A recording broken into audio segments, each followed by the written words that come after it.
In television, there have been good cops, bad cops, female cops, but there's never been a space cop. But here on Space Precinct, on the planet of Altor and another part of the galaxy, we have two New York cops who have come to help out. And I happen to have one of them with me, Ted Shackelford. Ted, welcome to Electric Circus. Thank you very much. Listen, I want to know what people eat in the future. Can you show me? Yes. Okay. Come this way. Come this way. You are in for a silly treat here. Now, I'm renowned for eating tons of food. So Okay, well, good. Have one of these. Right, okay. Yeah. Tentacle. Tentacle, right? That's brilliant. Tentacle, and we have rainbow eggs and green eggs and all kinds of silly stuff. These come from blue hens and... some champagne de Altor. Champagne de Space Altor, champagne. Right. Brilliant. Exactly. Well, you've got a well-stocked refrigerator, I must say. Yes. Brilliant stuff. Listen, quick, short, brief, thanks for talking to us. You've got to get back filming. We've got to go meet some other people. See you later. Thank you. Ted, Good bye. luck. This 25 million pound live action series has some of the most advanced special effects for a TV production.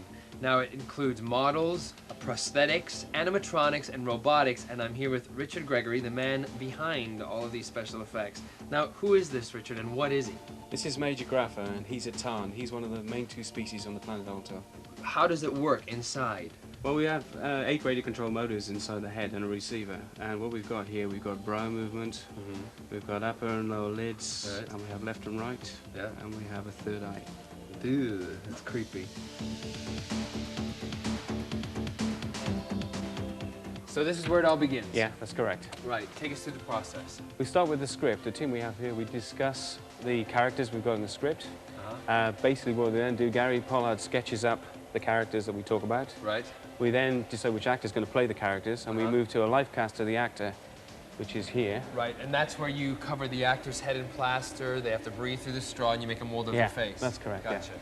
Yeah. We then work with the live cast, and the sketch is turned into a sculpt, which you can see going on here. At the same time the sculpt's going on, we're actually manufacturing the electronics which fit inside the head and around the actor's head. And again, you will cover this and make a latex mold of that. Yeah.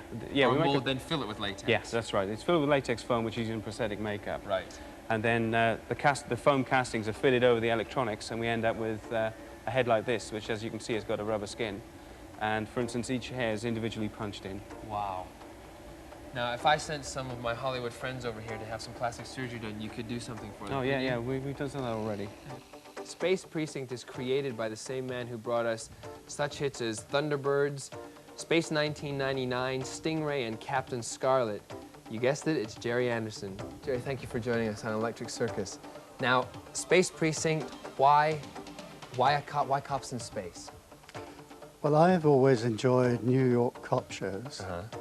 And I thought it would be a great idea to take two New York cops, send them across the galaxy to an alien police station, and then to reenact New York crimes in the space environment. What exactly do you two think you're doing? A case of computer fraud, sir. Vital data is encoded in this disk. We're trying to crack it, sir. Now, I've read the books on Captain Scarlet and Thunderbirds. Do you still use tops of toothpaste bottles to make radio knobs and things like that? No, that was the early days.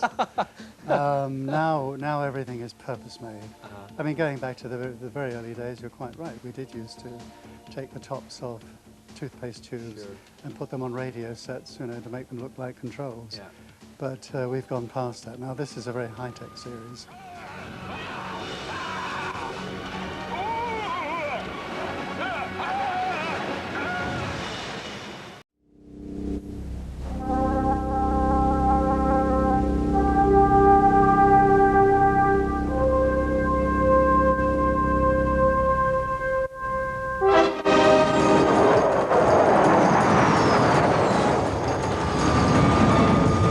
This is the police. Reduce your speed and descend to ground level.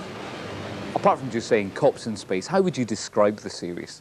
Basically, two New York cops. One, Lieutenant Brogan, who has seen it all. He's been in the NYPD for 20 years, very hardened.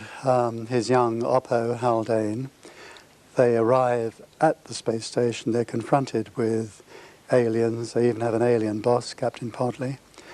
And it really is the adventures of two guys from the NYPD who have taken on this posting into space. I needed that courier alive, remember? So he could give evidence against Gershom. I didn't intend to kill him, Captain. I meant to disable him. Some disabling? You hit a vital organ. Well, how was I supposed to know his brain was in his armpit? What I love is the way that you like your character because he's got a big gun and he's a cop. That's true. You wanted to do this, didn't you? Really wanted No, to I do did, because it's about 180 degrees from what I'd done before. So, I mean, yeah. I mean, somebody used to ask me when I was doing this, what do you want to do after this? I don't know, as long as I carry a big gun and kill bad guys. So, be careful what you wish for, you might get it. You stay here. I'm going in. Oh, that's great. I'll make sure to tell Sally those were your last words. You're a funny guy, Haldane. Your family's here as well. Yes, this stupid police officer brought his family up to this wretched, crime-ridden planet. Yes, I have my family, my wife, and my 2 children. You all right? I suppose you have to teach them don't take sweets from strange aliens and things like that. Yeah, don't take sweets from somebody who's got 3 eyes and 4 arms. This place is infested with humans. What food then can you eat then in space? I mean, what do you have as a normal dinner?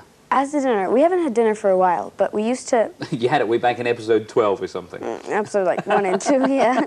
But they had like, it's just like normal food really. But we have some strange meat in the fridge. It's called Simpter Squab, and it's very strange. Called Simpter Squab? Yeah. And what on earth is that? It looks like a octopus kind of tentacle, you know. So it could have been made from an alien then or something? Yeah. And pets-wise as well, you've got something a bit different. Oh yeah, I've got Zill. He's kind of like a gremlin, but he's more like a parrot, you know. Nobody seems to like him that much except for me. Now, they put something like this on the screen. The costs are just astronomical. We're making 24 1-hours, and the cost of the whole show is $36 million. Now, you know, if you add to that the cost of distribution and publicity and all these sort of things, we're talking about $40 million, which I'm sure is just about the most expensive television show ever made in this country.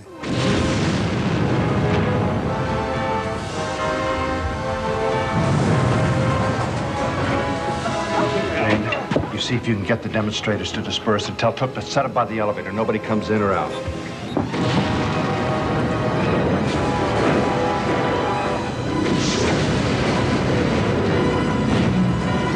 How would you describe your character then? She's basically a cop, tough without being tough for the sake of it. She doesn't really want to admit that she's got this relationship to Haldane. She likes him, but she doesn't want to admit it because actually he represents everything that she doesn't like, really. But there's something about him that makes her tick, so she fancies him. 2 hits, 3 misses? Ever consider optical enhancement, Castle? Ever consider keeping your opinions to yourself, Haldane? Haldane, what is he like? What kind of a guy is he? Oh, well, this is, he's the gung-ho of the 2. He's the one who was ready to come to this gig in a moment's notice, and he was, you know, let's go get him and let's go to another planet and find out what's going on. He's the guy who's, you know, let's go jump in the cruiser and chase bad guys. Brogan, we're on the main line.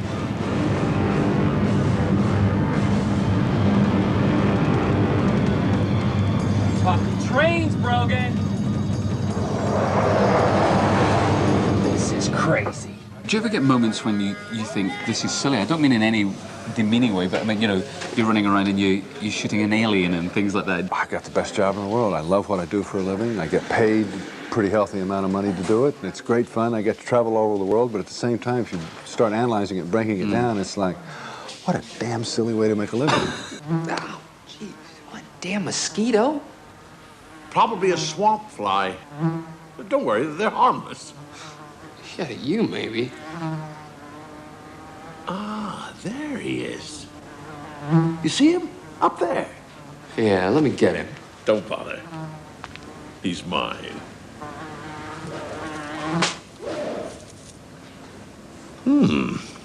Actually, they're quite delicious.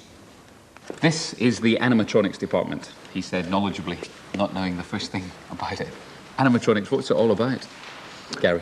Yeah, animatronics is describes a mixture of techniques, which is from radio controls to costume to prosthetic makeups, which combine to produce a living creature, a fantasy creature for film and TV.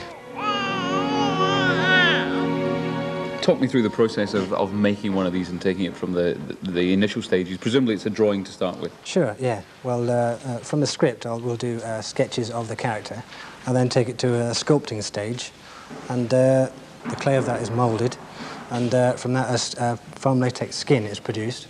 That is then placed over the mechanisms and the actor, and glued down strategically to his face, and then outworked and hair punched in individually. And there it is. Expensive? Very expensive, yeah. Like how expensive? Oh, several £1000s per head. Per head? I'm sure. Oh, my goodness me. It's just like a human to go and try something like that.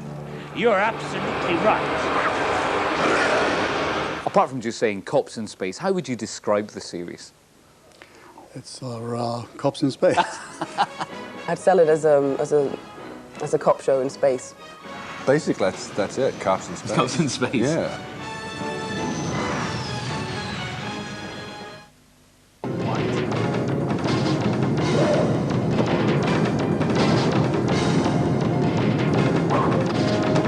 Come on, boys. Come on, you can do it. The puppets are gone, but the aliens are more than a replacement. Oh. Gerry Anderson's latest creations are a whole new form of life. Beneath the rubber mask, there are real actors. The flying models, however, are just like the old days, and the bang at the end comes straight out of Thunderbirds. Space Precinct is the most expensive TV series ever made. 217, take 3. It's costing £1 million an episode. The money's from America, but Gerry Anderson was determined to shoot at Pinewood. Well, I like Pinewood Studios, and we shot Space 1999 on this very stage 20 years ago. The people I brought with me have, of course, brought a lifetime of experience with them, but I like to make cocktails with people. I don't think it's any good having a production with old people with lots of experience. Equally, I don't think it's right to make it with young people with no experience. Christine Glanville was a puppeteer on Thunderbirds. Now she's operating the eyes and eyebrows of Captain Podley. There's some scenes where there's a definite thinks, and then, you know, probably the eyes go sort of, Do you think she's following what you would actually do? Do you feel your eyes blinking we discuss sometimes? it before we shoot a scene, Christine and I, and we agree on how the scene would probably work, and then we do that. We have every sort of problem on Altar that you have on Earth. I promise you, we have embezzlement, we have murder, we have prostitution, we have drug taking, we have all sorts of violence. We don't have a great deal of interspecies conflict, I'm glad to say. Captain Podley's Space Precinct is Demeter City, 1 million light years from Earth. New York cops Brogan and Haldane find it's a whole new world. I didn't intend to kill him, Captain. I meant to disable him. Some disabling. You hit a vital organ. How was I supposed to know his brain was in his armpit? Isn't it about time you learned? Space Precinct is set in the future, but not so far in the future it's lost touch with reality. It's the day after tomorrow, Gerry Anderson says. And the special effects and the science fiction are only there as finishing touches. There's real drama here in the police station at Demeter City. You've got less than 3 minutes before the military blow the princess into hyperspace.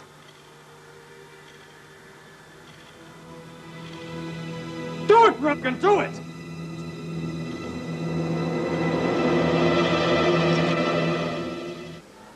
You soon get used to working with aliens, apparently.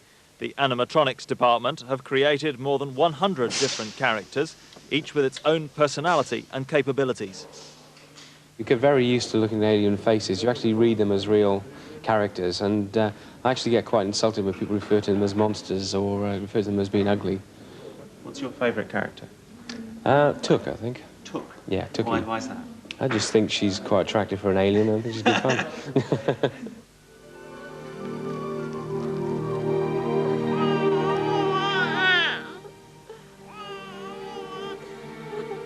Took's partner is Lieutenant Jane Castle, educated English policewoman who falls for Lieutenant Haldane. I like her. I think she's got to make her mind up in her relationship with Haldane, because I think it's getting... I think she needs to make a move now or get out of there. But I think she's a good, headstrong police cop. Will it be resolved at the end of 24 episodes? I think it will. And there's plenty to keep the science fiction fans happy as well. Some of the best bits of Space Precinct are the details of life in the 21st century. This is their fingerprint detector. And then when you press this, the fingerprint comes out, as you can see. There's... Now, is that an alien fingerprint? That's an alien one. That's a little bit too big for me, don't you think? And with directors like John Glen responsible for the best James Bond films, the action really is action-packed. Peter Henley at Pinewood Studios for Meridian Tonight. Now, we're very privileged to have with us today Captain Podley, who's the senior policeman... Station captain. Station captain. That's right. And what race are you, Captain Podley? I'm a Creon. A Creon? That's right. Right, OK, so you're a police Creon.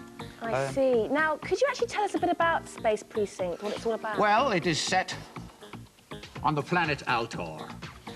I'm the captain of the 88th precinct of Demeter City, which is the capital city of Altor. Our staff are Creons, like myself, and Tarns, who are blue and have 3 eyes, and some humans, too. We have 2... That's encouraging to hear. ...policemen from New York City, and we have a very nice English girl, too. Right. Did you have to audition with other members of your race? Yes, we were selected very carefully, of course. The Creons, of course, as I'm sure you can understand, are highly intelligent. The Tarns have special gifts of their own. When they open their 3rd eye, they can see all sorts of things that the rest of us can't see. Wow. Now, you're actually from the planet Altor, as you said, in the Demeter system. Do people from the planet Altor have alter egos, perhaps? Do they have what? Alter egos of any sort. Yeah, well, I think we're quite an old civilization, you know. We're quite sophisticated. We know everything that you know. And more, perhaps. And more, perhaps. Do you, the Creons, have any enemies to your race? No, we don't have a great deal of interspecies struggles, although we, like any system, we do occasionally have struggles. But by and large, the police take care of it pretty well, I think. Now, as you said, you do have some humans on the planet. Yes, we do, yeah. What sort of problems do they first encounter when they arrive? Well, I think they're very arrogant. Oh, you know, present company do, I think they can do it much better than us, and actually, I don't think they can. They can't? What about these 2 New York cops, can't they? Well, they're good boys, but I really have to keep them in line because they really think that they know it all. Oh, how do you keep them in line? Do you just... Well, I'm just very tough with them. Yeah. I'm the station captain, aren't I? Just stare at them, don't you? That'll do it for me. I just stare at them, that's yeah, enough. well, that's all. I'm in line, that's enough. Dear me. And who's the English lady in the... The English lady, her name is Jane Castle. She's a very, very beautiful girl indeed. My wife sometimes gets quite jealous of her. bet. You see that? Right, well, many thanks for coming in to see us, Captain Podley. My pleasure. We've got to let you go now because your intergalactic taxi's waiting and the meter's running. Good to meet you both.